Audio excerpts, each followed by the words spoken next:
पनही समझ लो, कौन कौन जानता है पनही? लो, बात कर रहे हैं आपस में, हंस रहे हैं, इधर उधर देख रहे हैं, पता नहीं क्या कैसे लोग हैं सब। हाँ? अरे भैया काय को बीच में खड़ो है गो, तू बैठ जा। हाँ। कथा सुन लेने, तेरी बुद्धि में भी कुछ बैठ जाएगी बात। हाँ। देखो भागवत जी में कुछ मर्यादा होती है, आप लोगों को समझा रहा हूं, बुरा मत मानना मेरी बात। देखो हम ठहरे ब्रजवासी, कछु हमारे मुंह से निकल जाए तो बुरा मत मानिए, हम तो ऐसे ही बोले।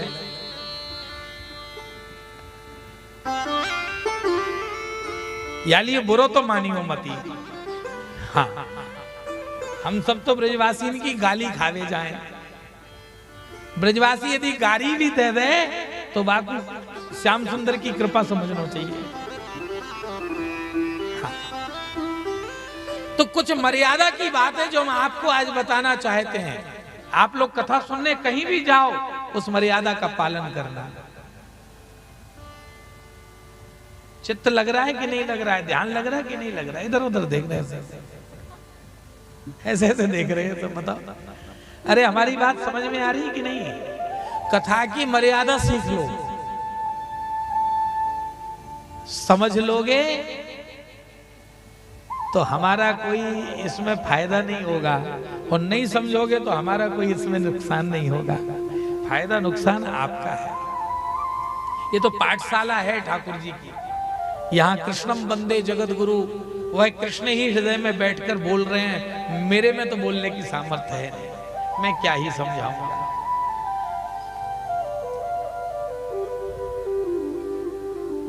मैं तो मूढ़ हूं, मूर्ख हूं। पर कथा की मर्यादा होती है, कुछ चीजें हमें ध्यान रखना चाहिए। भागवत जी जब हो रही हो, कथा जब हो रही हो, तो पहला प्रयास करें कि हम जमीन पर बैठें। यदि शरीर में कोई तकलीफ है तो बात अलग है। यदि शरीर में कोई तकलीफ नहीं है तो भूमि पर बैठ के कथा सुने, ये प्रथम मर्यादा है। और तकलीफ है तो ऊपर बैठ के सुने, कोई दिक्कत नहीं है। दूसरी मर्यादा है, भागवत जी के तरफ कभी पैर करके ना बैठे। ये चीजें छोटी छोटी चीजें हैं, इन्हें सीखना बहुत जरूरी है, जिससे हम अगली बार कभी कथा करने आए, हमारे वर्मा जी फिर से कभी हमें कहें कि गुरुजी आपको एक बार और आना है, तो कम से कम इस बार सिखा देंगे तो अगली बार हमारे काम आएंगे ये सब।